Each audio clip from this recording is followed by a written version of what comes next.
সুপ্রিয় দর্শক শ্রোতা, দেশ ভাবনায় আপনাদের সবাইকে স্বাগত জানাচ্ছি। আজ আমাদের আলোচ্য বিষয়, আমরা কিভাবে পৃথিবীতে পরাশক্তি হতে পারি। আমরা একটি স্বাধীন সার্বভৌম রাষ্ট্র। এই রাষ্ট্রটি বিশ্ব দরবারে যদি নেতৃত্বের আসনে থাকতে হয়, তাহলে কোনো একটা অবলম্বন অবশ্যই প্রয়োজন। আমরা অস্ত্র বা অর্থের ভিত্তিতে আপাতত পরাশক্তি হওয়ার সম্ভাবনা নেই, কিন্তু একটি ক্ষেত্রে আমরা পৃথিবীতে পরাশক্তি হিসেবে টিকে থাকতে পারি, সেটি হচ্ছে আমাদের ভাষা। বাংলা ভাষা পৃথিবীর অন্যতম বৃহৎ ভাষা। পৃথিবীর অন্তত ৩৫ কোটি মানুষ এই ভাষার অন্তর্ভুক্ত। বাংলাদেশ সহ সারা পৃথিবীতে এই বাংলা ভাষাভাষীরা ছড়িয়ে আছে। আর আমরা বাংলা ভাষার প্রধান রাষ্ট্র হিসেবে পৃথিবীতে নিজেদেরকে একটি বৈশ্বিক রাষ্ট্র হিসেবে জানান দিতে হলে আমাদেরকে ভাষাকে অবলম্বন করতে হবে। ভাষা আন্দোলন ও মুক্তিযুদ্ধের মধ্য দিয়ে আমরা যে দেশ পেয়েছি, ২০২৪-এর গণবিপ্লব আমাদেরকে আভ্যন্তরীণ প্যাসিবাদ দমনের সক্ষমতা প্রমাণ করে দিয়েছে। আমাদের ছাত্র যুবশক্তি আভ্যন্তরীণ যে কোনো দানবীয় শক্তিকে পরাস্ত করতে সক্ষম, সেটা প্রমাণিত হয়েছে। এখন আমাদের প্রয়োজন বিশ্ব দরবারে আমরা কিভাবে মাথা উঁচু করে দাঁড়াবো। আমরা যদি বিশ্ব দরবারে মাথা উঁচু করে দাঁড়াতে হয়, তাহলে পৃথিবীর সকল জ্ঞান বিজ্ঞান আমাদেরকে বাংলায় রূপান্তর করতে হবে। আমাদের সন্তানদেরকে নিজের ভাষায় জ্ঞান বিজ্ঞান চর্চার সুযোগ করে দিতে হবে। কিন্তু আমরা দেখতে পাই যে আমাদের শিক্ষার্থীরা, আমাদের সন্তানরা নিজ ভাষায় জ্ঞান বিজ্ঞান চর্চার সুযোগ থেকে বঞ্চিত। এর একটি অন্যতম কারণ হচ্ছে আমাদের উপর উপনিবেশিক যে শাসনের চাপিয়ে দেয়া বাধ্যতামূলক বিদেশি ভাষা এখনও আমাদেরকে বহন করে চলতে হয়।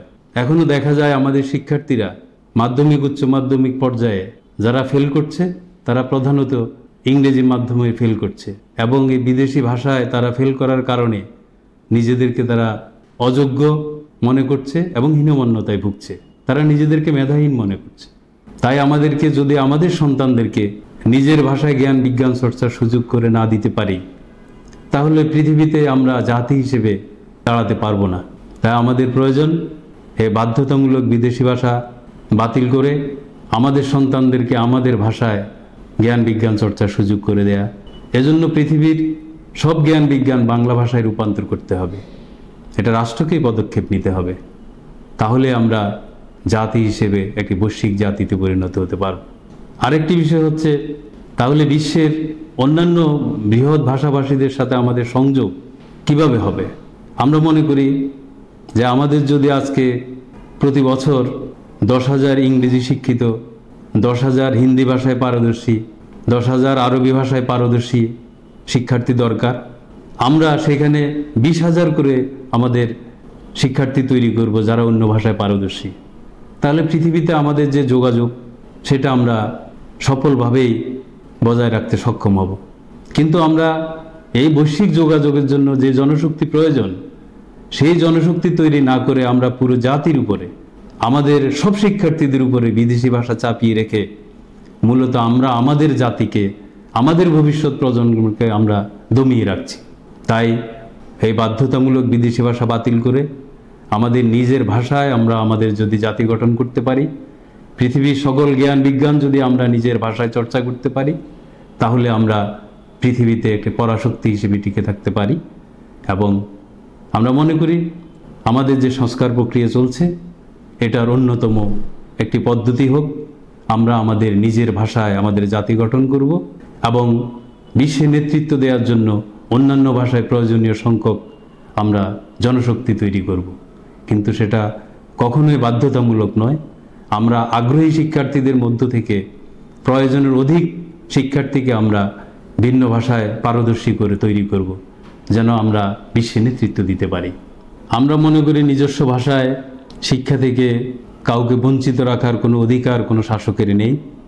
আমরা যদি পৃথিবীর দিকে তাকাই, তাহলে দেখতে পাই যে আজকে চীন, জাপান, এরা আজকে বিশ্বের যে উন্নত রাষ্ট্র, তারা কিন্তু সব কিছু জ্ঞান বিজ্ঞানের চর্চা তাদের নিজস্ব ভাষাতেই করে এবং তারা পৃথিবীতে দাপটের সহিত নেতৃত্ব করছে।